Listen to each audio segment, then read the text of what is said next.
Serghei a ajuns cu mașina la parcela sa. Îi plăcea să stea o vreme în mașină, oprind motorul, și să se gândească, mai ales seara, ca acum, când soarele se reflecta în feroneria casei. Avea la ce să se gândească. Avea 40 de ani. Era un chirurg de succes. Nu avea familie. A avut o soție, dar a murit de cancer cu 10 ani în urmă. Era singur. Nu avea copii. Încotro să meargă mai departe? Se spune că acesta este criza vârstei mijlocii. Deci, conform statisticilor, 40 de ani pentru bărbați nu este deloc mijlocul. Serghei s-a uitat în oglinda retrovizoare. La temple, părul alb strălucea. A avut senzația că a ratat ceva în viață. Poate pe cineva. Fosta lui iubită se numea Maria. Cu câțiva ani în urmă, au avut o aventură de serviciu. Ea era asistentă medicală, iar el era șeful ei. În halatul alb de medic, era irezistibilă, iar fără el, cu atât mai mult. De ce s-au despărțit? Se pare că Serghei nu era pregătit pentru o relație serioasă. Atunci, în orice caz, când ea a înțeles asta, a devenit foarte greu să lucreze împreună. A plecat. În acea perioadă, ea voia să cumpere o casă. Mergea cu el. Alegea. Poate că făcea asta cu gândul la o viitoare familie pe care ar fi construit-o aici. Poate chiar cu Serghei. Dar el și familia erau incompatibili atunci. Durerea pierderii soției încă trăia în el și nu putea fi vorba de o nouă căsătorie. Serghei s-a uitat la casă. În mijlocul unei parcele nu foarte mari dintr-o zonă rezidențială de elită, se afla o vilă. Era o casă fără finisaje exterioare. S-ar fi putut crede că renovarea era încă în desfășurare, dar fosta proprietară pur și simplu nu avea suficiente fonduri. A decis să plece și a făcut-o destul de repede. A redus prețul casei la minimum și a vândut-o aproape pe nimic. Serghei a fost primul și, așa cum îi plăcea să creadă, principalul candidat. Îi plăcea foarte mult locul. O stradă fără ieșire, doar o casă vecină lângă el. Celelalte parcele nici măcar nu erau vândute. Vara, pe ele creștea iarbă de fâneață, care acoperea totul ca un covor roz, iar iarna, Serghei nu fusese încă aici. Se uita la florile de câmp cum erau legănate de vânt și încerca să înțeleagă de ce a decis să se mute aici. Când Maria l-a sunat, era puțin îngrijorată. A fost recent, acum o lună și jumătate. Apelul a fost neașteptat și chiar plăcut pentru Serghei. Salut! A început ea conversația. Ce mai faci? Bine, cred. Dar tu? A răspuns el. Știi că am cumpărat casa pe care o alegem împreună. Da, mi-ai spus. Am văzut postările pe rețelele sociale. Așa, mă citești? E plăcut.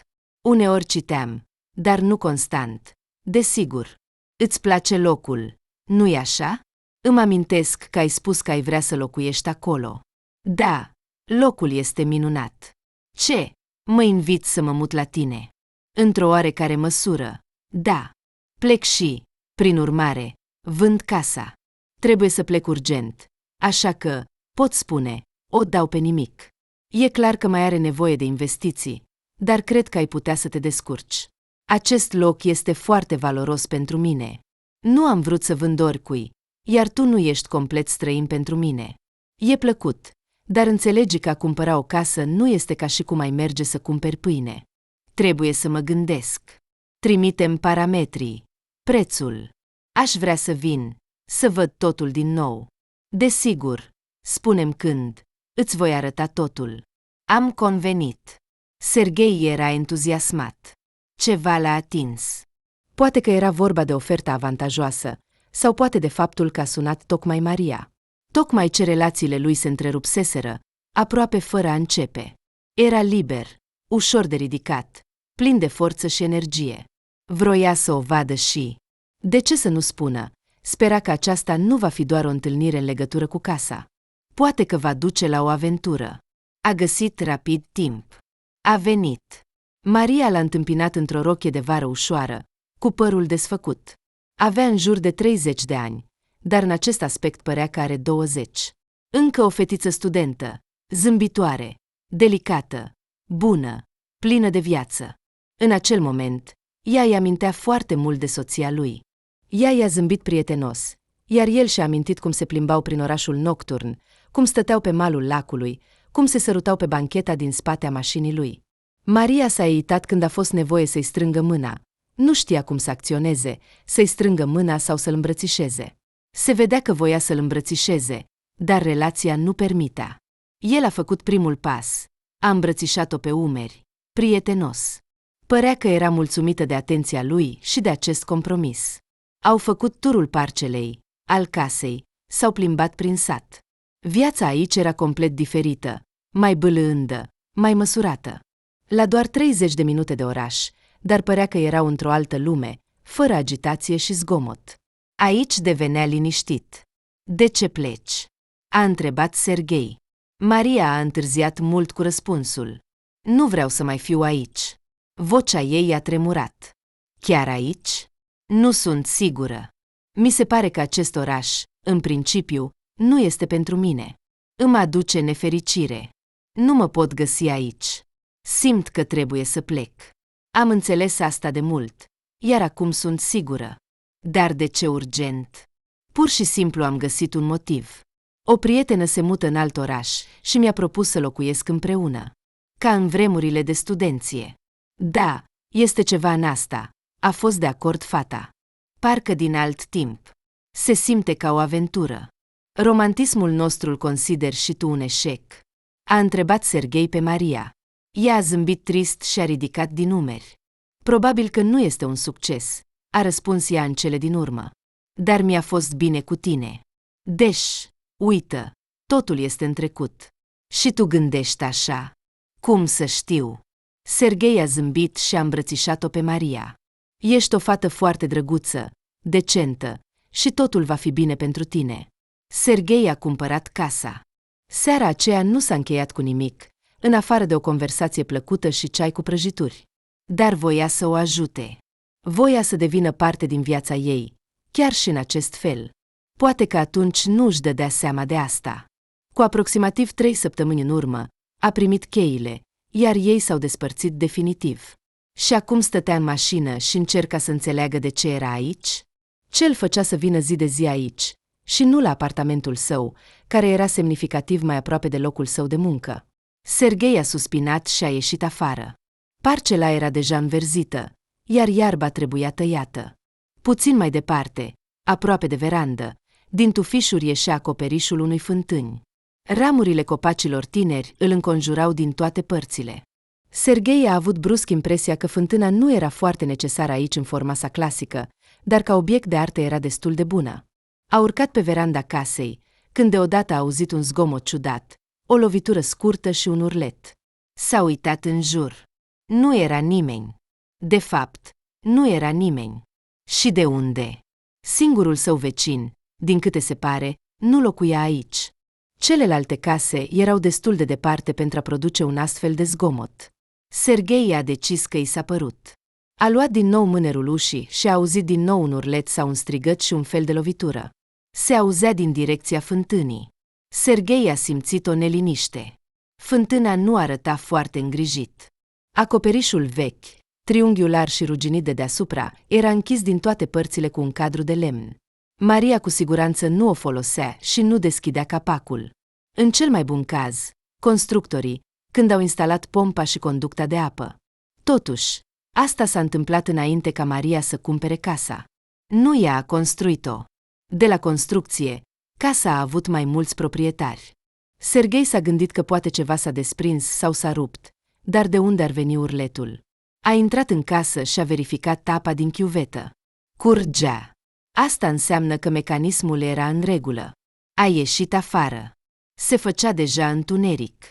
Să te uiți în fântână fără o sursă de lumină era oricum o activitate inutilă, iar având în vedere că acum se lăsau deja umbre, era deosebit de neplăcut să te ocupi de asta.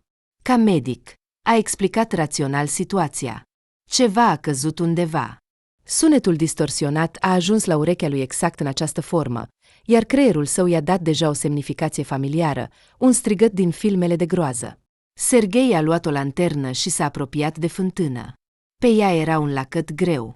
Și lacătul era nou, strălucitor. Chiar și vopseaua nu se dusese nicăieri. Se părea că l-a pus chiar Maria. Dar unde era cheia? Poate că a luat-o cu ea? Puțin probabil. Pentru că, așa cum era aranjat în casă când a plecat, era clar că Maria nu era foarte pregătită pentru viața la țară. Se temea să pună tot ce ținea de partea gospodărească a casei într-un singur dulap din hol. Lucrurile erau amestecate și formau o bogăție ciudată, ca dintr-un joc de copii.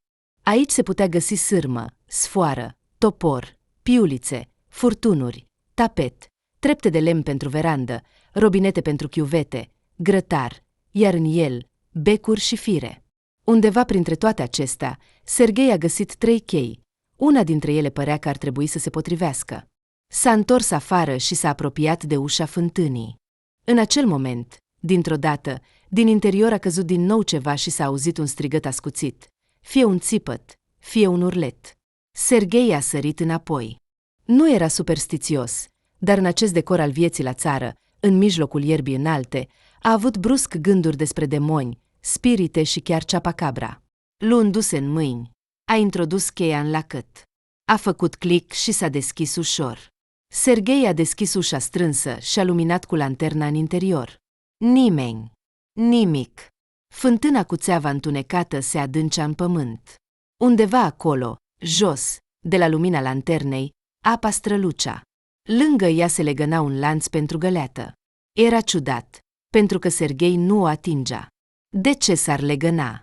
Și dacă nu el, atunci cine? Poate șoareci? Aici sunt mulți șoareci de câmp. Unul dintre ei l-a prins ieri pe brânză, dar era un animal de 5 sau 7 centimetri lungime. Puțin probabil că el a legănat lanțul. Serghei a început să se simtă foarte inconfortabil. A închis ușa fântânii și a închis lacătul. Era mai bine să se ocupe de toate acestea dimineața. În plus, dacă cumva avea nevoie de ajutor, ar fi fost mult mai ușor să-l găsească. A intrat repede în casă și, pentru prima dată în luna de când locuia aici, a închis ușa cu zăvorul, a stins lumina și s-a așezat în sufragerie, de unde se vedea fântâna. Aștepta. Părea că în curând lacătul va sări. Ușa se va deschide singură și de acolo va apărea o mână zbârcită. Dar nimic nu s-a întâmplat. Serghei a băut puțin whisky pentru a-și calma nervii și a mers să doarmă. Ușa dormitorului a închis-o și ea. S-a trezit de vreme. Soarele strălucea orbitor în feronerie. S-a ridicat repede, s-a îmbrăcat, a luat lanterna și a ieșit pe parcelă. Totul era liniștit. Iarba strălucea în roa de dimineață. Undeva zumzăiau albinele și ciripeau greierii. Pe fântână, lacătul era tot acolo. S-a apropiat mai aproape, a inspectat totul. Nimic neobișnuit. S-a ascultat. Liniște. Vântul foșnea ușor în ramurile tufișurilor, iar undeva cântau păsările. A deschis fântâna, a luminat din nou în interior cu lanterna. Întunericul s-a risipit parțial. Acum lanțul nu se mai legăna, iar asta provoca o neliniște specială în Serghei. Asta înseamnă că ieri nu i s-a părut. Aici a fost ceva sau cineva. A luminat cu atenție pereții fântânii. Erau netezi. Inelul de ciment se adâncea, dar după aproximativ 10 metri, dintr-o parte, lumina lanternei a dispărut brusc undeva. O pată întunecată cu câțiva metri în diametru atrăgea atenția. Era un fel de pasaj. În această fântână era cu siguranță un alt tunel, orizontal. Însă puțul se adâncea încă pe 5 sau 7 metri, iar doar acolo începea apa. Hei! A strigat Serghei înăuntru. Vocea lui a răsunat în puț, dar nu a auzit nicio reacție. Ce era acolo, în acel ramificat? Sau poate că așa pare, și de fapt nu era mai mult decât o denivelare? Asta se putea afla doar coborând. Singur, cu o astfel de sarcină nu se putea descurca. Mai exact, dacă Serghei ar fi fost un alpinist industrial, probabil că ar fi reușit, dar specialitatea lui era chirurgia, iar dacă ar merge fără siguranță, atunci ar avea nevoie de un chirurg pentru el însuși. Serghei a închis fântâna și a mers să caute ajutor de la administratorul satului. Lângă poarta de intrare se afla o căsuță mică, dar bine întreținută. Acolo se odihneau adesea inginerii sau managerii locali. Serghei nici măcar nu a încercat să înțeleagă ierarhia lor, dar știa cu siguranță că acolo îl vor sfătui ce să facă. Nu știu, a răspuns un bărbat precis, de vreo 50 de ani. Stătea în fotoliul administratorului și îl înlocuia cu întreaga sa prezență impunătoare. Perii de pe fața lui nu fuseseră tăiați de vreo 5 zile și s-ar fi putut crede că a decis să-și lase barbă. Mișcările adjunctului erau lente și leneșe. S-a scărpinat la bărbia a doua și a continuat gândul. Să te bagi în fântână? De ce? Mie sete, a replicat Serghei. Nu-i mai bine să cumperi un cooler. E mult mai simplu. Trebuie să verific pereții interni ai puțului. Și ești specialist? Nu, Serghei a simțit că pierde. Atunci, poate, chemați un specialist? Bărbatul se uita la el cu un aer obosit și ironic. Se pare că astfel de Serghei veneau la el de câteva ori pe zi. Și aveți așa ceva? Nu, ultimul a căzut recent de pe acoperiș. Acum este în spital. Nu va intra în fântână. Numai dacă din întâmplare. Clar, și nu există pe aici vreun meșter. Serghei încă mai spera la ajutor. Poate doar eu, dar înțelegi, e muncă. Bărbatul a suspinat obosit, dând de înțeles că el este acum principalul. Dar dacă e vorba de subiect, aproape fiecare bărbat de aici te poate ajuta, fie fizic, fie moral. Totuși, toți construiesc ceva, taie, te susțin, deci nu ți-aș recomanda să te bagi acolo. De ce? Solul nu este foarte bun. Mlaștinos. Moale. Dacă pereții tăi nu sunt foarte buni, vei face și mai rău. Și, în principiu, este periculos. Ce te faci dacă te prăbușești? Cum te scot de acolo? Dacă mă prăbușesc, nu va mai fi nevoie să mă scot. Pot fi îngropat direct acolo. Ei bine, vezi, bărbatul era evident mulțumit că interlocutorul său l-a înțeles. Numai că Serghei nu plănuia să se predea. Ce are nevoie pentru a cobor?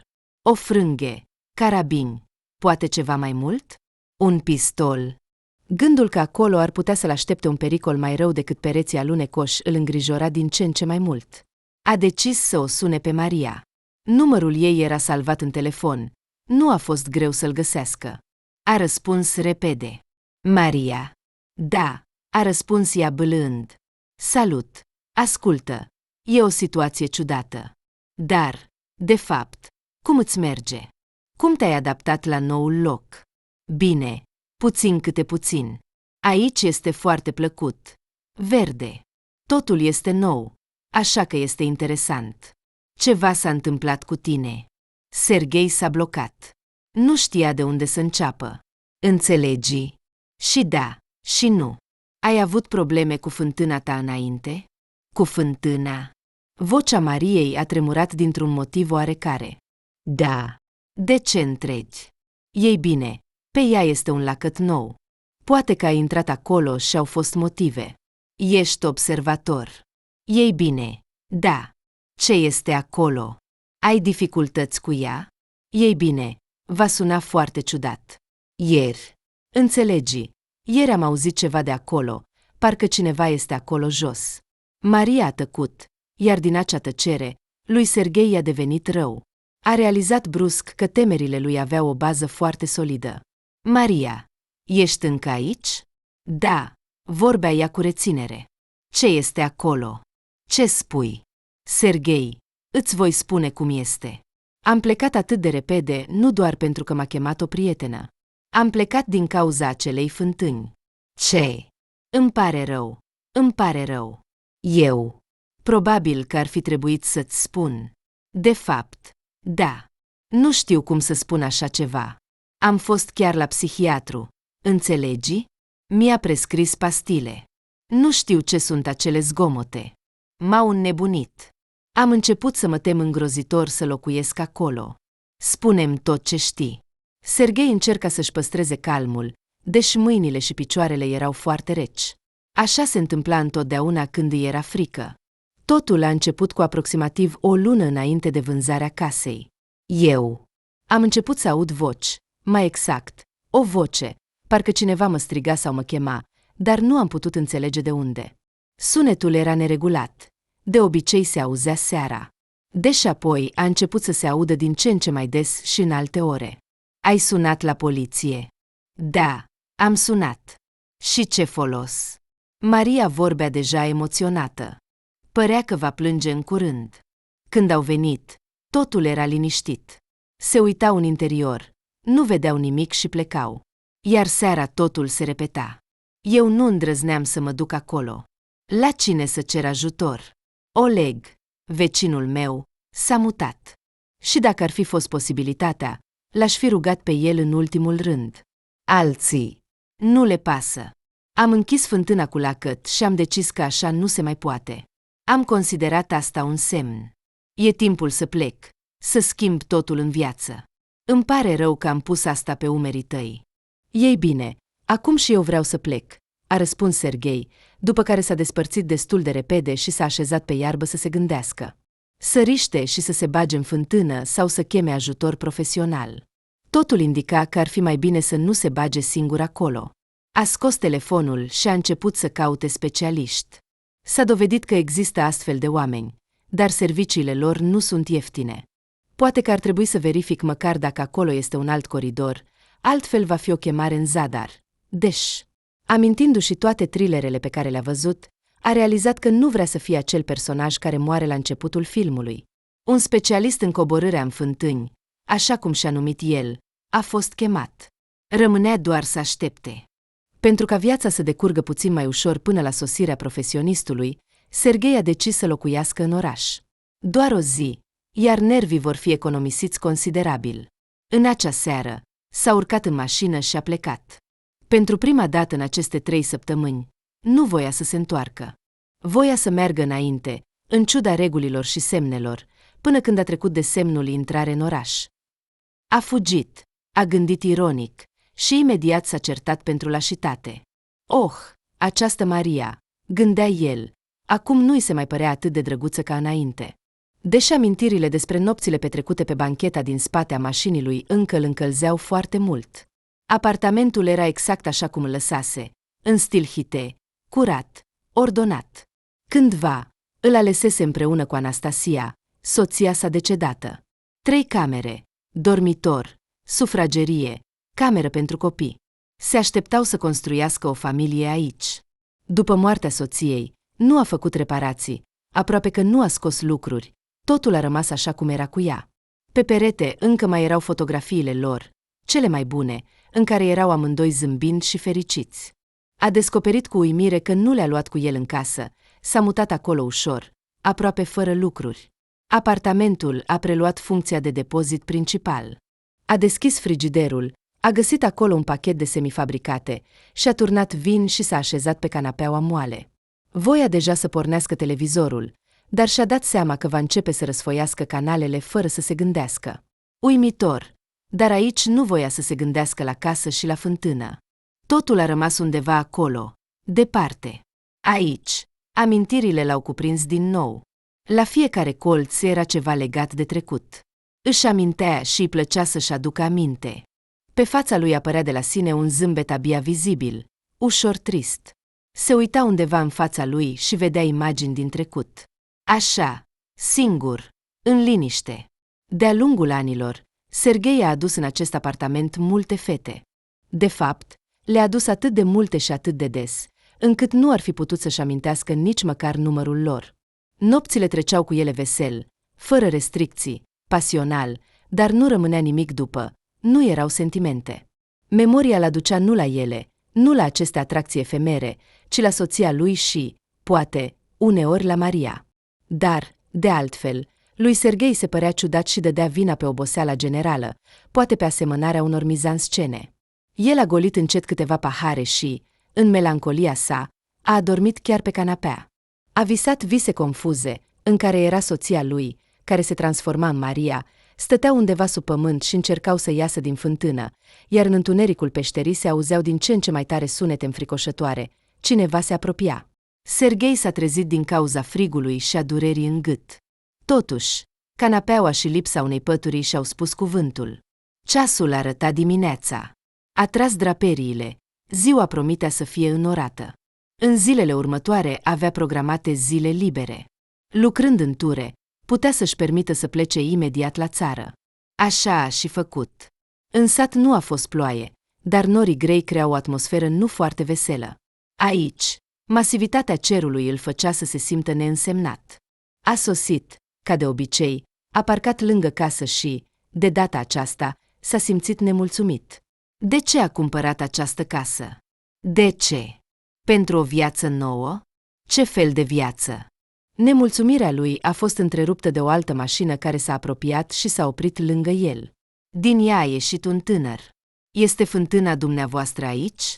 A mea, a răspuns Serghei, arătând spre acoperișul care ieșea din tufișuri. Ce s-a întâmplat? Vreau să verific pereții. Nu-mi plac deloc. Serghei a decis că această informație era suficientă. Bine, a răspuns simplu bărbatul și a început să despacheteze lucrurile.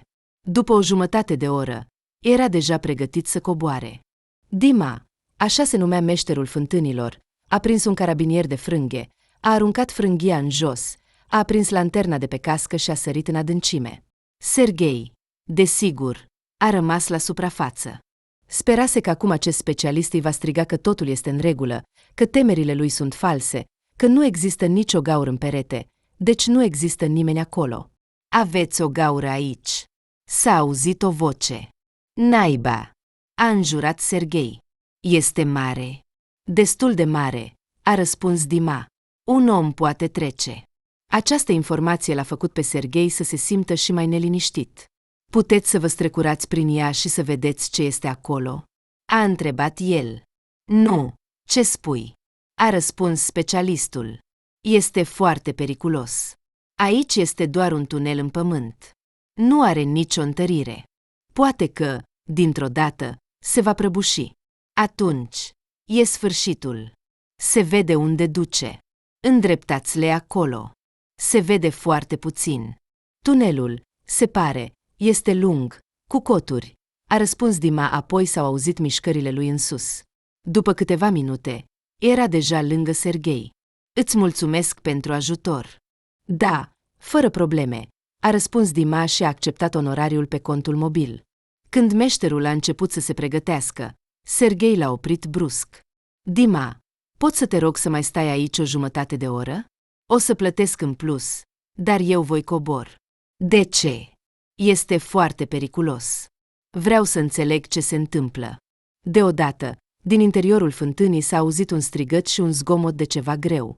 Ce este asta? Dima era mai speriat decât Serghei. Asta vreau să aflu. Specialistul a fost de acord să rămână. Totuși, prețul serviciului său a crescut aproape de 2 ori față de costul inițial al coborârii în interior. Serghei și-a pus echipamentul, a întrebat cum, ce și cu ce să folosească. Cu mult timp în urmă, în adolescență, a mers în excursii, de câteva ori a fost chiar și în munți. Așa că avea amintiri vagi despre cum să coboare pe un perete vertical cu ajutorul unei frânghii.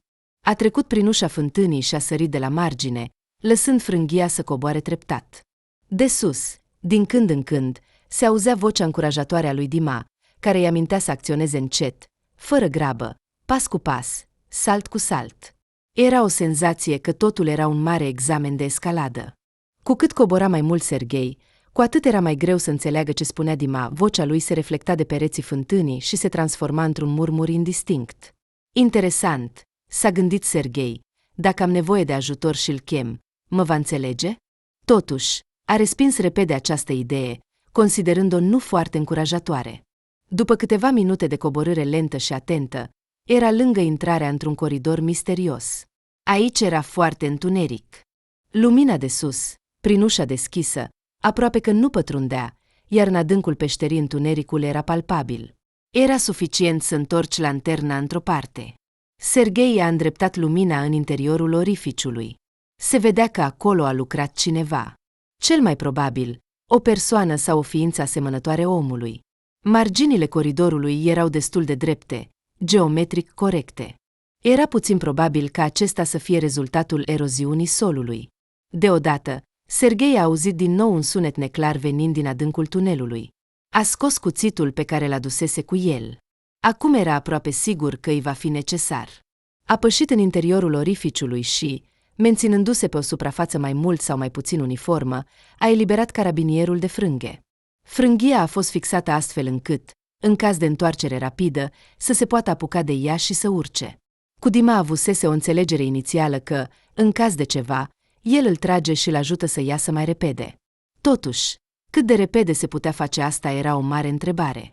Serghei mergea încet, sub picioare era alunecos, umed, pe pereți curgeau mici pârâiașe de apă. Întregul tunel era într-adevăr extrem de nesigur. Părea că, dacă te sprijini de perete, tavanul se va prăbuși. Într-un loc, a întâlnit șoareci care alergau undeva, iar undeva se târau gândaci și viermii. Cu cât pătrundea mai adânc, cu atât mirosul devenea mai rău. Aerul era umed și părea că miroase a ceva putred. Cu fiecare pas, duhoarea devenea tot mai insuportabilă. Trebuia să meargă, semisărind. Uneori, lovea tavanul cu casca. Acesta se desprindea puțin și acoperea lumina lanternei cu pământ. Mici cioburi de piatră cădeau pe guler. Uneori, apă picura acolo. Era dezgustător. Serghei tresărea de fiecare picătură rece și-și blestema curiozitatea. A ajuns la o bifurcație. Era o surpriză. Faptul că acest tunel exista îl lăsa perplex. Iar faptul că aici era o întreagă rețea era, în principiu, inexplicabil pentru el. Poate că o civilizație antică din epoca neolitică a lăsat aceste tuneluri, dar atunci ele erau clar foarte mici. Pitici. Serghei și-a analizat gândurile și a realizat că atmosfera sufocantă îl influența negativ. Tunelul devenea tot mai îngust, tavanul mai jos. A trebuit să se pună în genunchi pentru a trece mai departe. Gândul de a fi îngropat de viu aici apărea din ce în ce mai des, înlocuind alte idei. Când a devenit cu adevărat strâmt, Serghei s-a decis și a spus: "Este cineva aici." În răspuns, tăcere. Deodată, undeva în spate s-a auzit fie un urlet, fie un strigăt și un zgomot de lovituri. Serghei s-a întors brusc, cât a permis situația, și a îndreptat cuțitul înapoi. Dar acolo nu era nimeni. Coridorul negru-gri continua să se îndepărteze monoton spre bifurcație. Să mergi înapoi? Spre sunet? Sau să continui înainte? Depinde de motivul pentru care făcea toate acestea. Dacă scopul era să găsească pe cineva, trebuia să meargă spre voce. Dar dacă scopul era să supraviețuiască, atunci mai bine să se țină departe de ființa care a scos acel strigăt. A decis să se târască puțin mai departe. Dar tunelul s-a îngustat complet.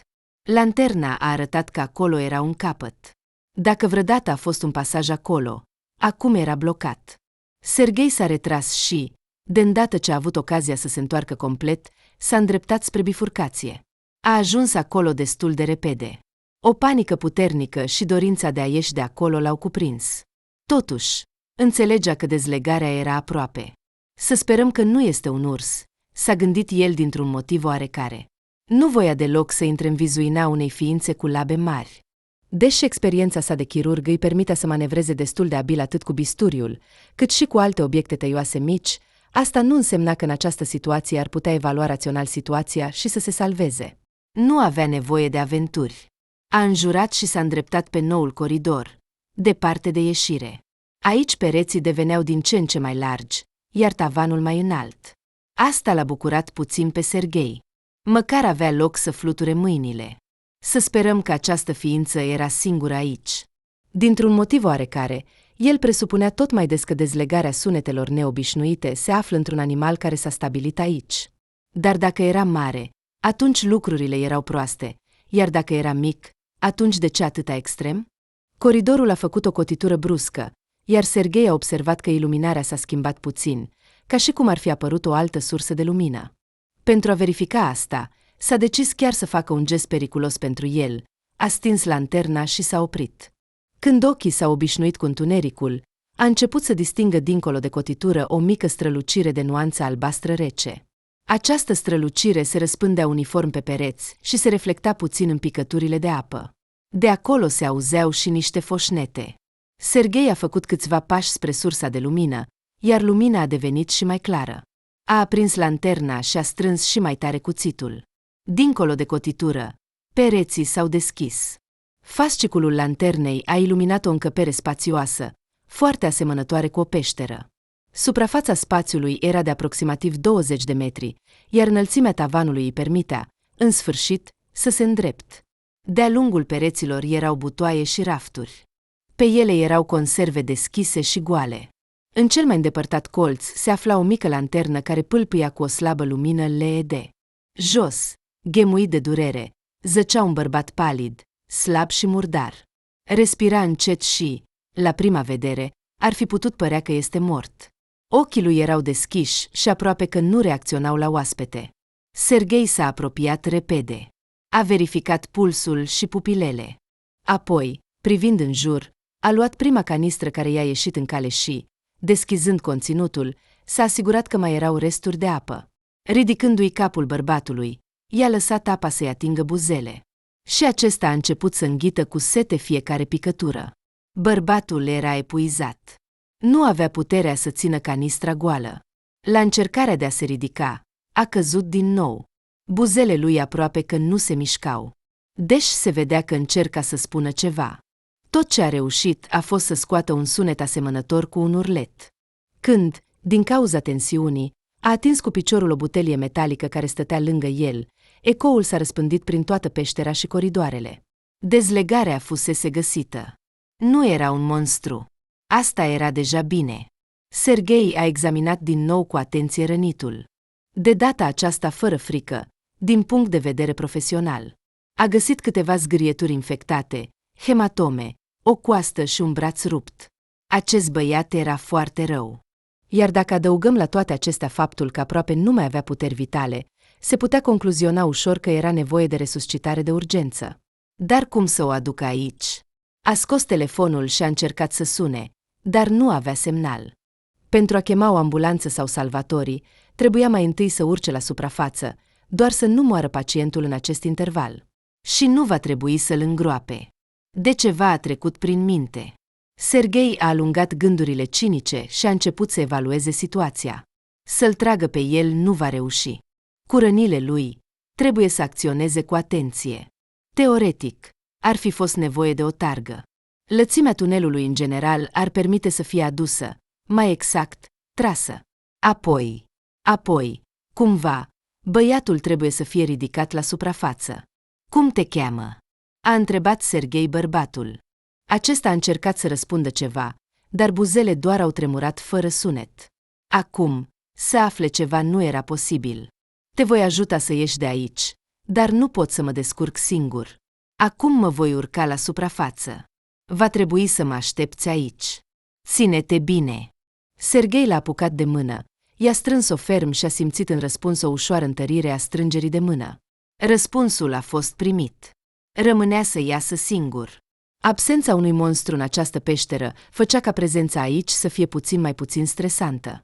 Doar că, în continuare, s-ar putea îngropa de viu din neatenție. Se îndrepta prin tunel spre ieșire. De unde a apărut acest miner aici? Cine este el?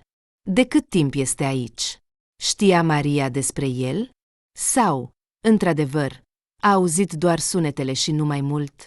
Dacă sunetele au apărut cu o lună înainte de vânzarea casei, înseamnă că el este aici de aproximativ 2 luni. În peșteră erau resturi de conserve și canistre, probabil cândva cu apă. Este un fel de bunker? În caz de război nuclear? Cât timp ar fi putut supraviețui aici fără legătură cu lumea exterioară? Judecând după aspectul rănitului, el a stabilit un record. Serghei a ajuns la fântână, a prins carabinierul și a strigat către Dima. Acesta a început să tragă frânghia de siguranță și să-l ajute pe Serghei să urce. După câteva minute, el era deja la suprafață. Lumina strălucitoare i-a tăiat ochii. Capul i s-a învârtit. Aerul proaspăt i-a umplut plămânii și l-a făcut să tușească. M-am gândit că ai dispărut, a răspuns Dima. Pe fața lui s-a așezat un zâmbet îngrijorat, ușor jenat. M-am gândit să chem salvarea. Ai avut dreptate. Cheamă. Ce vrei să spui? Este un om acolo. Un om? Dima era evident uimit. Sunt și eu în șoc, a răspuns Serghei. Probabil că ar fi mai bine să chemi tu. Nu știu ce să spun. Acum. Serghei trebuia să se adune. Totuși, în tuneluri era într-adevăr puțin aer. Cum a reușit acest băiat să supraviețuiască acolo 2 luni? Nu era clar. Dispecerat, a auzit o voce strictă la telefon. Bună ziua! Un om în stare epuizată sub pământ în tunel. Avem nevoie de o targă și de salvatori pentru a-l scoate prin fântână. Când a spus asta, a simțit cum fata dispecer de la celălalt capăt intră în șoc. După câteva minute, A reușit să-i explice aproximativ situația, să indice adresa satului și să explice ce specialiști sunt necesari pentru a salva omul. După conversația cu dispetcherul, Serghei i-a cerut lui Dima să rămână aici până la sosirea salvatorilor. Ajutorul lui ar putea fi util. Acesta a fost de acord. Și deja gratuit. Serghei a mers în casă și s-a întors în curând cu un levier mic, dar fiabil. De ce asta? S-a mirat Dima. Va fi foarte greu să scoatem băiatul prin această ușă. Trebuie să îndepărtăm acest capac. La naiba. La aceste cuvinte, Serghei a împins marginea levierului în cea mai apropiată fisură și a apăsat. S-a auzit un scârțâit și un trosnet. O parte a acoperișului s-a desprins de cuie. Dima s-a implicat în muncă.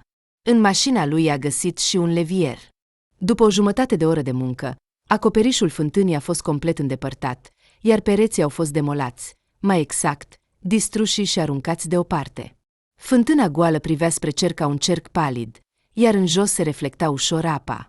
Acum va trebui să cobor din nou, a spus Serghei. Trebuie să-i aduc băiatului apă, poate și ceva de mâncare, căci până vine ajutorul, el poate pur și simplu să moară. Dima a dat din cap și a mers să ajute. Au umplut rapid o sticlă cu apă. Din resturile de supă au făcut un fel de piure. Toate acestea au fost împachetate. Serghei și-a pus rucsacul, a prins frânghia de el și a pășit în fântână. Acum mișcările lui erau sigure și precise. În câteva salturi a parcurs distanța până la tunel și mai puțin de o jumătate de minut era deja în interior. Acum mergea repede. Distanța s-a dovedit a fi foarte mică. După câteva minute, se afla deja lângă băiat. Acesta era viu și, se părea, bucuros că nu a fost uitat. A adăpat-o cu apă și a hrănit-o cu lingura. În lumina felinarului, era greu să evaluezi starea omului, dar părea că i s-a făcut puțin mai bine, ca și cum viața s-ar fi întors în el. Acum voi pleca din nou, salvatorii ar trebui să ajungă în curând, a spus Serghei. Țineți-vă bine! A strâns lucrurile și a ieșit. Când a ajuns la suprafață, tocmai sosiseră două mașini, MCHC și ambulanța. Salvatorii erau surprinși, dar pregătiți pentru orice. De aici, au acționat deja profesioniștii. Serghei, împreună cu ei, a efectuat o nouă coborâre în catacombe pentru a-l aduce imediat pe rănit. L-au pus pe targa și l-au dus încet, dar sigur, până la puț. Apoi a început adevărata bătaie de cap. Trebuia să-l ridice cumva. Tânărul avea dureri. Din când în când, aproape că își pierdea cunoștința. Dar după 30 de minute, au reușit să-l aducă la suprafață. Apoi a fost predat medicilor. Știți ceva despre el? A întrebat o femeie doctor. Nu, a răspuns Serghei. Dar el a fost sub supravegherea dumneavoastră. Da, am cumpărat acest teren împreună cu acest tip, dar nu știu nimic despre el. A venit o asistentă. Îl cheamă Oleg, a reușit să spună asta, iar eu am reușit să înțeleg. Oleg? Serghei a fost surprins. Se pare că este vecinul meu. Locuiește în acea casă. Oh, vezi, cum a fost norocul. Te-ai întâlnit cu vecinul. Întotdeauna am visat, a glumit Serghei și a decis să afle ce s-a întâmplat aici de fapt. Toate serviciile s-au dispersat. Maestrul Dima a plecat și el. Serghei a intrat în casă, s-a spălat sub duș, s-a întins pe canapea și aproape imediat a adormit până dimineața. Totuși, ziua a fost grea. S-a trezit din cauza unei foame puternice. Ieri a uitat complet de sine și nu a mâncat nimic. Neavând nimic potrivit în frigider, a mers la o mică cafenea care era la intrarea în sat. De asemenea, a decis să afle mai multe despre vecinul său subteran. La cafenea, adjunctul managerului tocmai își termina cafeaua de dimineață. Ei, cum a fost? Ați coborât în puț? A întrebat el. Aha! Serghei nu știa de unde să înceapă. L-a găsit acolo pe vecinul său. Oleg, adjunctul s-a anecat și a pus cana deoparte. Ați chemat poliția? A devenit nervos. Nu, nu am chemat. Oleg este viu. Acum este în spital. Slavă Domnului! Bărbatului i s-a făcut mai bine. Îl cunoașteți? Puteți spune ceva despre el? Ei bine, înțelegeți, interlocutorul a început să se ferească. Nu pot să-i cunosc pe toți, Mai exact, îi cunosc pe față, dar nu am avut ocazia să comunicăm îndeaproape. El locuiește aici de aproximativ 15 ani. Un inginer bun, mai ales în comunicațiile subterane. Uneori chiar am folosit serviciile lui când a fost nevoie să gândim drenajul solului sau ceva de genul acesta. Uneori părea că știe satul nostru mai bine decât noi. Dar Oleg este un tip complicat, cu propriile lui probleme, retras. Când s-a mutat aici, era căsătorit. Apoi a avut o tragedie, soția lui a murit într-un accident de mașină, a început să trăiască singur. Asta e tot ce știu. Dar cum a ajuns el în puțul vostru? Mă interesează și pe mine, a răspuns Serghei, terminând un sandwich. Ei bine, povestiți-mi mai târziu. Bărbatul a făcut cu ochiul, s-a despărțit și a ieșit de la masă. Serghei a rămas singur cu gândurile sale. Prima dorință a fost să sune la Maria și să afle totul de la ea, dar a decis că, cel mai probabil, nu are întreaga imagine, așa că s-a gândit să-l viziteze pe Oleg. La spital i-au spus că se simte mult mai bine, se odihnește. Din secția de terapie intensivă va fi transferat în una obișnuită și va putea fi vizitat.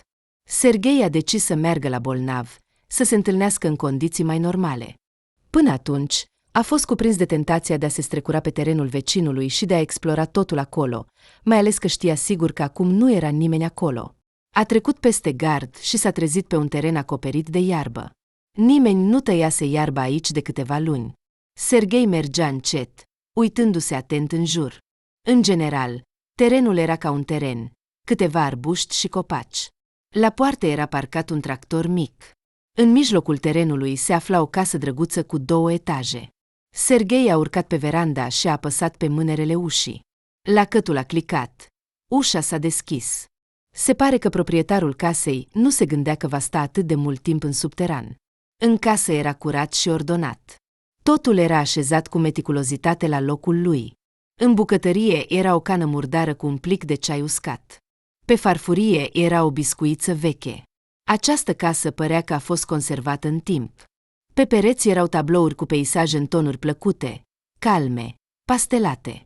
Se crea impresia că stăpânul acestui loc era un om decent și inteligent. Serghei a urcat pe scările scuiachi la etajul 2. Aici erau 2 camere. În una era dormitorul. Acolo, pe noptieră, era o fotografie cu Oleg și o femeie. Poate că aceasta era fosta lui soție. Pe pat erau pantaloni călcați și un tricou. Pe noptieră era un jurnal. Serghei l-a deschis. Ceea ce a văzut nu se potrivea deloc cu imaginea lui Oleg, un pedant super organizat la exterior, s-a dovedit a fi o persoană haotică în interior. Întregul caiet era desenat, scris, umplut cu note nervoase, cuvinte abandonate și abrevieri, unele desene neterminate. Ultima notă era datată cu 9 săptămâni în urmă. Pe pagină era scris cu un pix numele Maria. Un fior a trecut pe spatele lui Serghei. A răsfoit paginile pentru o perioadă mai timpurie și a găsit un portret destul de asemănător, desenat cu pixul, și lângă el figura ei dezbrăcată. Cu câteva luni mai devreme, o inscripție mare a mea. Serghei a luat caietul cu el. Probabil că nu era corect, deoarece astfel îi dădea de înțeles că cineva a fost acasă, dar trebuia să studieze acest jurnal. A ieșit din cameră și a intrat în camera alăturată. Aceasta era biroul, mai exact, biroul de proiectare. Aici, un geniu subteran își punea în aplicare ideile. Cuvântul cheie care ar caracteriza Serghei acest loc era dezordine. Pe podea erau împrăștiate planuri tăiate. Pe podea și pe rafturi erau cărți și manuale amestecate. Pe masă era aruncat un plan detaliat al satului. Lângă fereastră era un instrument optic, de tipul unui telescop modern. Obiectivul era îndreptat spre casa lui Serghei, spre fereastra dormitorului. Pe pereți erau fotografii color și alb-negru cu Maria, în diferite poziții, în momente diferite. Se părea că el o urmărea zi și noapte. O filma, poate chiar și pe video. Deasupra ieșirii, ca o icoană, atârna un portret mare al ei. Serghei a deschis sertarul biroului. În unul dintre ele erau albume foto. Primul era din nou dedicat Mariei, iar celelalte erau altor fete. Fotografii realizate în același stil, de parcă aici era sediul paparazilor. El le urmărea pe toate. Serghei a privit cu atenție planul satului. Tunelul dintre casa lui Oleg și casa lui nu era singurul. Se puteau găsi încă cel puțin 5 rute către alte case. De asemenea, unele se intersectau și formau camere adiacente. Unele tuneluri erau tăiate. Lângă unul era chiar o notă prăbușire și data de acum 2 ani. Serghei a fotografiat planul și a ieșit. Voia să iasă afară. A coborât și, deodată, și-a dat seama că nu a explorat întreaga casă, deoarece scara ducea și în subsol. A mers încet acolo. Mâinile lui au înghețat din nou, deși nu era nimeni în casă și, judecând după tot, nu va fi nimeni mult timp. A deschis ușa și a intrat într-o încăpere spațioasă. Era un mare depozit. De-a lungul pereților erau diverse lopeți și unelte de construcție, furtunuri, frânghii, pichete. Dacă Serghei ar fi fost un căutător de comori, ar fi găsit aici raiul său. Aici era și un raft separat cu artefacte speciale. Se pare că acestea au fost aduse din casele către care duceau tunelurile. Aici era o vază cu nume, o mănușă de femeie, ochelari și o curea. Totul era amestecat, fără nicio legătură vizibilă. Serghei nu a văzut lucruri ale Mariei. În podea era o trapă barelai vizibilă. A tras de mânere și a ridicat ușa. De jos a venit un miros familiar de umezeală. Scara ducea sub pământ. Aici începea rețeaua de tuneluri. Serghei a coborât. Deschizând harta fotografiată pe telefon, a încercat din nou să înțeleagă și să găsească ruta corectă. Era curios unde era drumul către casa lui. L-a găsit destul de repede. Totul începea dintr-o cameră largă, unde erau multe mecanisme auxiliare, chiar și salopete pentru muncă. Apoi, coridorul se îngusta și, în cele din urmă, se oprea într-o prăbușire. Se pare că planurile de observație secretă au fost distruse de o întâmplare nefericită. Oleg s-a găsit prins în propria sa subterană. Iar a ieși prin puțul Mariei era o sarcină foarte complicată. Când ea l-a închis cu lacăt, a devenit practic imposibil. Probabil că strigătele pe care Serghei și Maria le-au auzit erau încercările lui Oleg de a se cățăra pe lanțul puțului. Și faptul că avea câteva fracturi era rezultatul încercărilor nereușite. Serghei s-a întors înapoi și a mers pe o altă cale. După aproximativ 50 de metri, a ieșit într-o sală subterană, cu o suprafață de 10-15 metri, asemănătoare cu cea în care l-a găsit pe Oleg. Aici erau cutii cu conserve și rezerve de apă. Se părea că astfel de camere erau construite în fiecare direcție în caz de prăbușire, pentru a putea aștepta ajutorul. Prevenitor. Serghei s-a întors în casă și a închis trapă.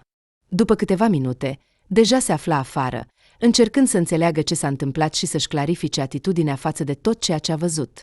Îi lipsea cu siguranță informația. A mers din nou la adjunctul managerului. Acesta a fost chiar bucuros să-l vadă.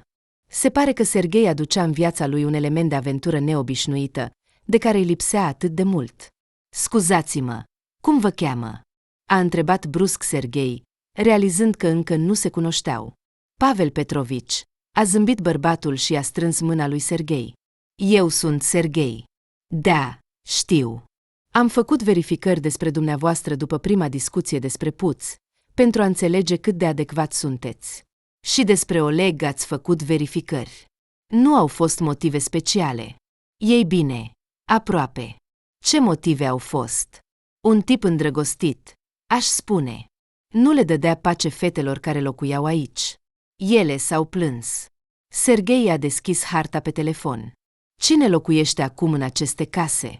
A întrebat el, arătând casele către care duceau și tunelurile. Acum nimeni. Fie casele sunt de vânzare, fie proprietarii nu apar aici. De ce? De unde să știu? Pavel Petrovici a ridicat din numeri. În aceste case au locuit femei? Ei bine, desigur. La noi, de obicei, se mută familii. Sat de familii.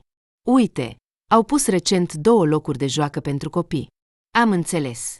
Mulțumesc. Serghei a decis să continue investigația pe cont propriu. A mers la cea mai apropiată casă, unde nu mai locuia nimeni, și a bătut la ușă. O femeie în vârstă de aproximativ 65 de ani a deschis. A zâmbit prietenos și a întrebat despre scopul vizitei. Serghei s-a prezentat și a spus că caută proprietarii casei din apropiere. Femeia a făcut din mână și a spus că oamenii au fost în general buni, dar fata care locuia acolo era ciudată. În ce sens? Nu a înțeles Serghei. Îi părea mereu că cineva o urmărește, a răspuns bătrâna. Îmi amintesc chiar că a avut o criză nervoasă. Au chemat ambulanța. Nu-mi place să-i deranjez, recunosc sincer. În general, au plecat. Ce păcat, locul aici este minunat. Serghei a mulțumit pentru informație și a mers mai departe. La fiecare nouă casă, vecinii i-au spus cam aceeași poveste. Cineva i-a deranjat. Le-a fost neplăcut aici. Erau foarte suspicioși. Rezultatul 1. Au plecat. Serghei s-a întors în casa lui Oleg, a urcat la etajul 2 în birou. Voia foarte mult să găsească o legătură între aceste case. De ce anume ele? Ei bine, în afară de faptul că acolo locuiau fete. A scos albumele foto, a scos fotografiile și a început să le examineze cu atenție. În fața lui erau fete de aproximativ aceeași constituție, cu părul deschis, fragile, zâmbitoare. Toate semănau foarte mult cu Maria. Deodată, l-a lovit o idee. S-a ridicat brusc, a ieșit și a deschis ușa în dormitor. Pe noptieră era o fotografie. A luat-o și a găsit asemănarea. Toate fetele semănau foarte mult cu soția decedată a lui Oleg. Serghei s-a așezat. A devenit cumva trist. În toată această absurditate era o mare tragedie a unei vieți separate. În fiecare dintre aceste fete, bărbatul nefericit încerca să-și găsească iubita, dar o făcea într-un mod foarte ciudat, pervertit. A scos telefonul și a sunat-o pe Maria. Salut! A început el. Salut! A răspuns ea. Ce mai faci? Ești bine? Da. Și tu? Și eu. Serghei nu știa de unde să înceapă. Cum e puțul? A întrebat ea. Am intrat înăuntru. Și ce este acolo? Acolo era Oleg, a fost o tăcere. Maria. El trăiește? Vocea ei tremura. Da, acum este în spital. Dar cred că totul va fi bine. Doamne, nu-mi dădea pace. De îndată ce am ajuns acasă, stătea neîncetat la fereastra lui. Știam că mă urmărește. Era insuportabil. Mi-a fost extrem de frică să locuiesc lângă el. Și s-a strecurat și în puțul meu. De ce? Nu știu. Maria. Poate că voia să fie mai aproape de tine. Îți amintea foarte mult pe cineva. Am făcut bine că am plecat. Da, bine. Te voi ține la curent cu evenimentele. Mulțumesc, dar de fapt nu este necesar. Am plecat pentru a nu avea de-a face cu acea lume. Acum am lumea mea și aici mă simt liniștită și nimeni nu mă deranjează. Am înțeles. Ei bine, atunci la revedere. La revedere. Serghei a scos din buzunar jurnalul lui Oleg și l-a pus înapoi pe noptieră. Voia să se plimbe. A observat că în ultimele zile a studiat satul mai bine decât în toată viața lui aici. Plimbarea îl ajuta să reflecteze. De data aceasta, nu se gândea la vecinul ciudat, ci la el însuși. A simțit că nu se deosebește prea mult. Da, el nu sapă tuneluri, nu își urmărește fetele, dar și el caută, și el colecționează una câte una, adunând portretul într-unul. La una îi place zâmbetul, la alta privirea, la a treia are un bun simț al umorului, a patra este grijulie și bâlândă și nu reușește să le adune într-una, oricât ar încerca, pentru că aceea unică și de neuitat a murit. Serghei s-a oprit și s-a uitat în jur. Poate că acesta este motivul pentru care s-a mutat aici.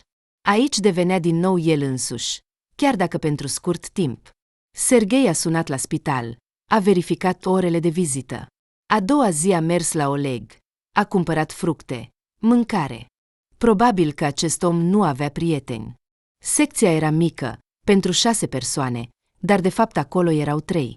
2 erau în acel moment în coridor sau la proceduri. Oleg zăcea pe patul său și se uita pe fereastră. Serghei a bătut. Bună ziua! Eu sunt Serghei, cel care te-a găsit sub pământ. Oleg s-a distrat de la gândurile sale, a zâmbit ușor și a dat din cap. Acum poți vorbi. Da, a răspuns Oleg, aproape șoptit, și a încercat să se așeze mai vertical, dar durerea nu l-a lăsat să facă asta. Serghei l-a ajutat. Nu mă așteptam să te văd sub terenul meu. Sub terenul tău? Oleg a fost surprins. Da, Maria a vândut casa în grabă, iar eu m-am mutat acum 3 săptămâni, a răspuns Serghei și l-a privit atent pe interlocutor. Acesta s-a întristat și s-a gândit. Ce păcat, a murmurat Oleg. Sunt de acord. Cât ai stat sub pământ? Nu știu. Din cauza ploilor a avut loc o prăbușire. Am fost îngropat acolo. Dacă nu ar fi fost mâncarea și apa, nu aș fi supraviețuit. Telefonul mobil s-a descărcat în 3 zile, așa că nu am putut urmări timpul în mod adecvat. Știu despre tunelurile tale, a răspuns Serghei. Oleg a tresărit și l-a privit atent. Serghei a clarificat despre toate tunelurile. Oleg a devenit nervos. Eu nu am făcut nimic rău, a început el să se justifice. Nu am făcut rău nimănui. Nu aș afirma asta. Nu ai provocat daune fizice, dar toate femeile pe care l-au urmărit au plecat, au fugit din casele lor sub diverse pretexte. Oleg a tăcut. Poți să încetezi să faci asta, să urmărești sau să sat. Oleg a zâmbit pentru prima dată. Să cauți în aceste femei soția ta, a răspuns Serghei. Nu caut. Tu nu înțelegi.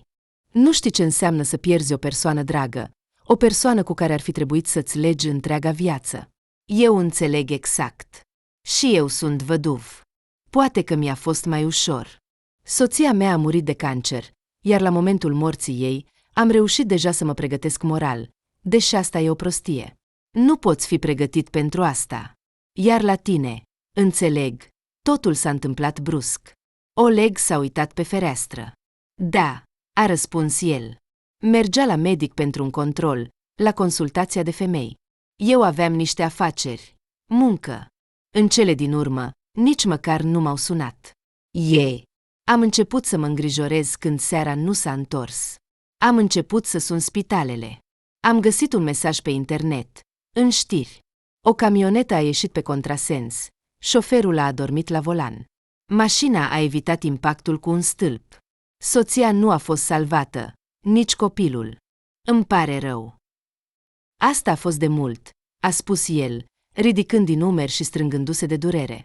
Timpul nu vindecă, a spus Serghei în șoaptă. Nu am vrut să fac rău acelor femei, a spus Oleg. Ce planuri ai pentru viitor? Să mă fac bine. Oleg a zâmbit.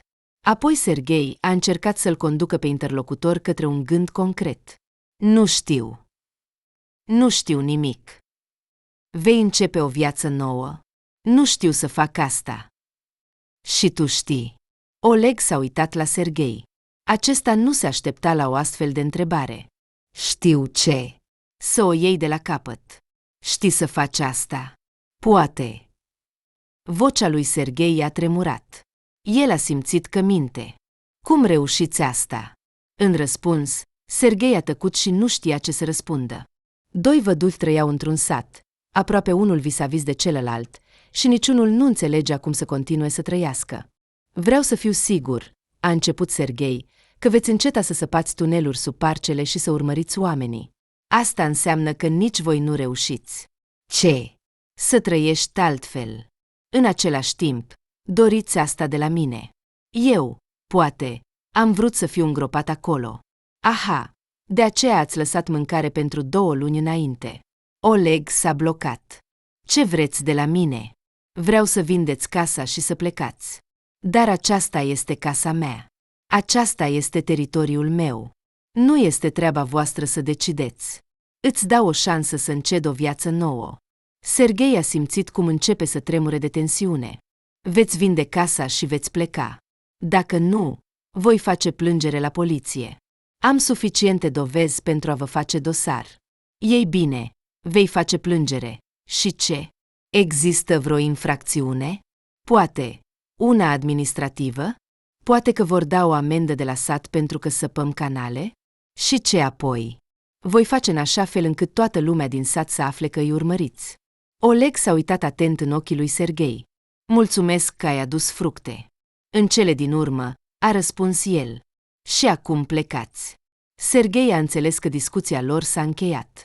S-a despărțit și a ieșit. În fața ușii, deja în coridor, a simțit un nod în gât. Ochii îi usturau, de parcă tocmai a suportat ceva foarte jignitor pentru el, dar nu putea înțelege ce.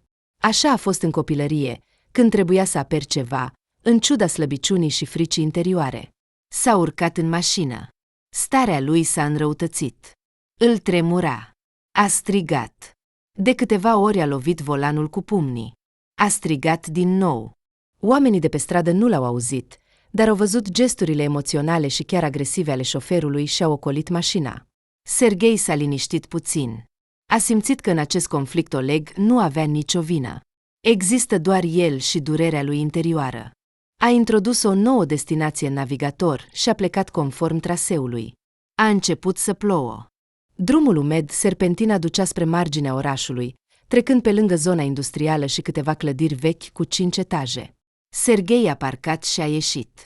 A trecut printr-o poartă modestă și parcă s-a aflat într-o zonă de parc, printre rânduri ordonate de copaci. Între ei, unul după altul, stăteau obeliscuri și se înălțau plăci de granit. Undeva se putea întâlni o cruce obișnuită, iar în alte locuri nici măcar asta nu era. A ajuns la cimitir. Mergea încet printre morminte căutând pe cel dorit. În mâini ținea 2 flori, pe care soția lui le iubea cel mai mult. O întorsătură, încă o întorsătură, și iată, a ajuns la locul dorit. Ultima dată a fost aici acum 3 ani. Mormântul era neîngrijit. Serghei a călcat iarba cu piciorul și a așezat florile lângă placa de granit, unde era gravat portretul iubitei sale Anastasia. Stătea cu gura deschisă, voia să spună ceva, dar nu putea găsi cuvintele. Serghei știa foarte bine de ce a venit. Ar fi trebuit să facă asta de mult, dar de fiecare dată căuta motive să nu o facă. Ploua mai tare. Serghei stătea fără umbrelă și își permitea să se ude complet. Durerea lui interioară părea să se răcească cu fiecare picătură, iar picăturile păreau să se evapore, atinându-i pielea. S-a așezat în genunchi și a atins placa cu mâna. A trecut palma peste imaginea soției. Iartă-mă, dragă, a început el. Iartă-mă că toată această vreme am făcut ca și cum nu ai fi fost în viața mea. De la moartea ta, nu am făcut decât să fug. Fug de muncă, de prieteni, de relații. Fug de cei dragi. Nu am mai vizitat părinții de mult. Sunt foarte ocupat și în același timp nu sunt deloc ocupat. Ceea ce fac nu are sens. Singura acțiune conștientă, nu automată, am făcut-o zilele trecute, când am scos un băiat de sub pământ. Nu știu dacă te uiți la viața mea. Dacă da, atunci știi totul, iar dacă nu, cândva vei citi această poveste în memoriile mele. Sunt extrem de obosit. Obosit să fug. Toată această vreme mă tem să-mi recunosc că nu ești și nu vei mai fi. Și eu, așa cum eram lângă tine, nu mai sunt. M-am schimbat. Dorințele mele s-au schimbat. Lumea a devenit diferită. Și, probabil, e timpul să recunosc asta. E timpul să mă opresc, să mă uit în jur, să înțeleg unde m-am aflat și cum să ies din asta. Pe obrazii lui Serghei curgeau picături. Ploaia îl ajuta să-și ascundă lacrimile. Pentru a face asta, trebuie să te las să pleci, să mă despart de tine. Serghei s-a oprit. Îmi lipsești foarte mult. Doamne, ai știut cât de mult. În fiecare femeie te caut și nu te găsesc, pentru că nu mai există nimeni ca tine. Există altele, sunt bune. Dar cât timp te caut, nu le observ. Trăiesc în trecut. Serghei a tăcut din nou. Rar vin aici. Iartă-mă.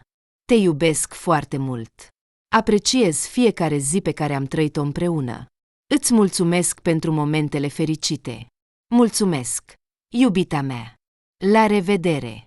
Serghei a atins buzele sale și a pus mâna pe buzele imaginii, apoi s-a ridicat și a șters fața de picăturile de ploaie și a plecat repede. Ploaia s-a oprit, dar el plângea, se zbătea și nu se putea opri.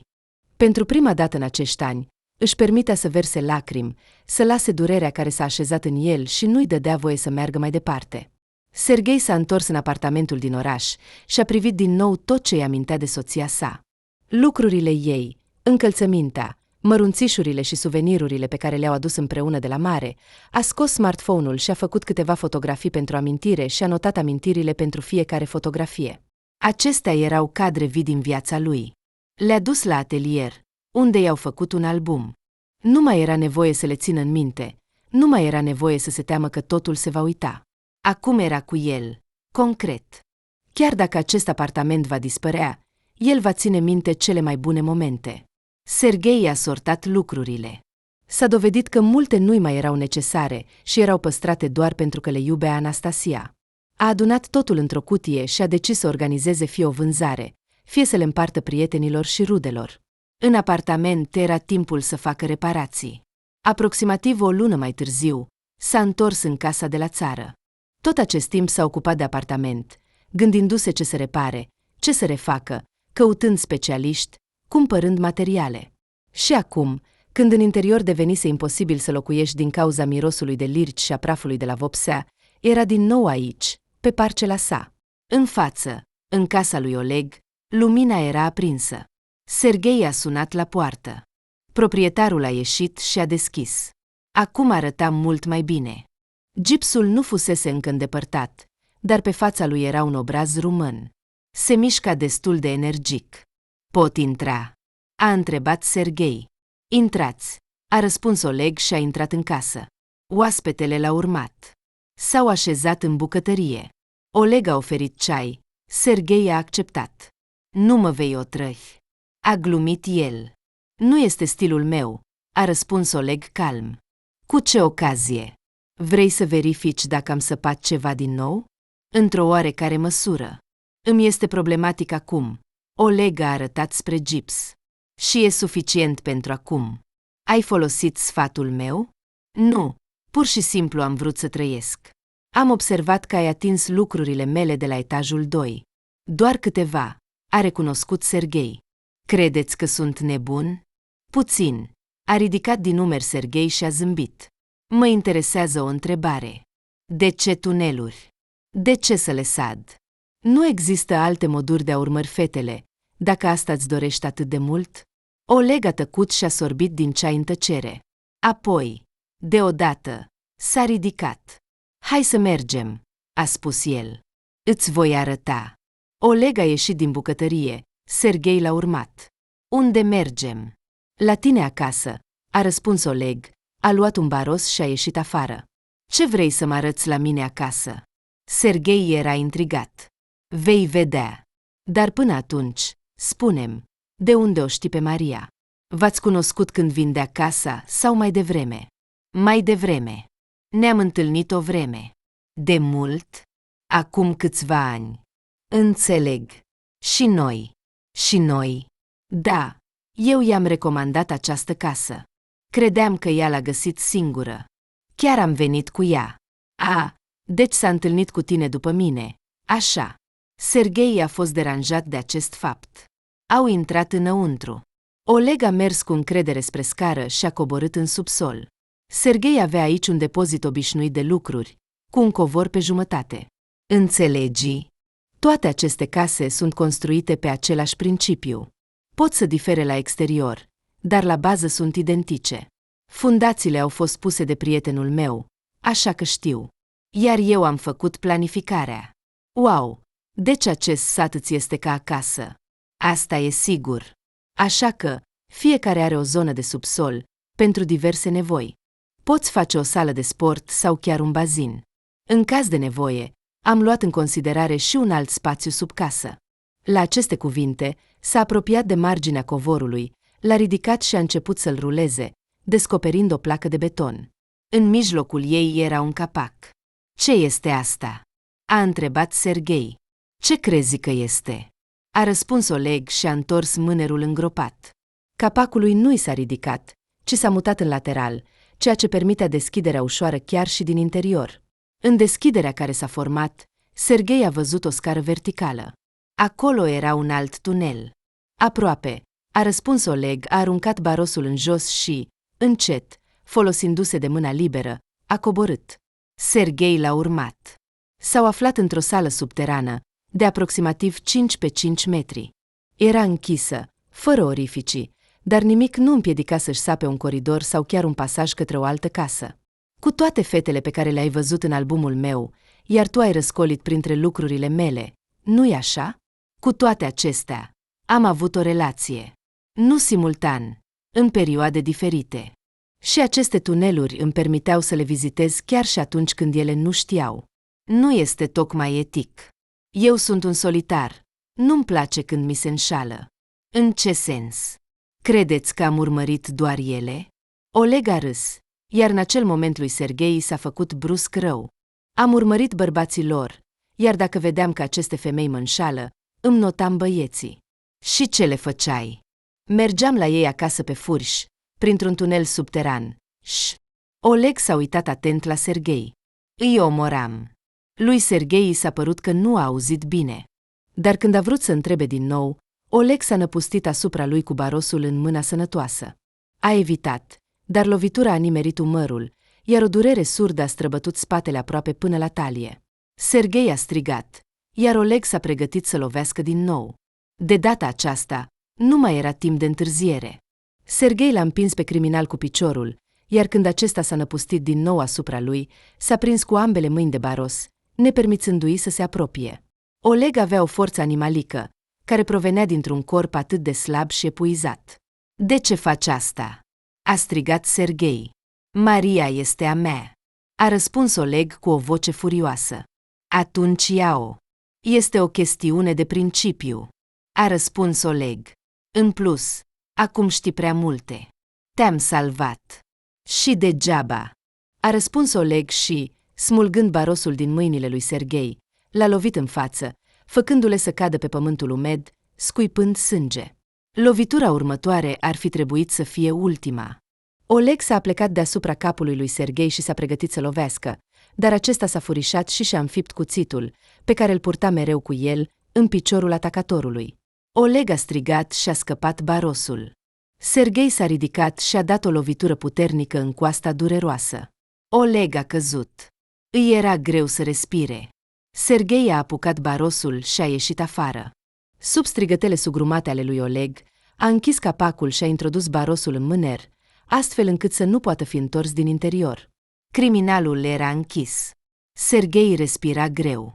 De jos se auzeau strigătele lui Oleg, ce anume spunea. Nu era clar, dar nu voia să verifice. Serghei a scos telefonul și a sunat la poliție. Mașina de poliție a sosit după o oră. Până atunci, strigătele nu se mai auzeau. Când au intrat în subsol și au deschis capacul, Oleg nu mai era acolo. Unde a dispărut? Nu era clar. Serghei a povestit tot ce știa. Declarațiile lui au fost înregistrate, iar anchetatorul a deschis un dosar penal. Serghei a cimentat capacul din podea. Exemplul său a fost urmat de alți locuitori ai satului.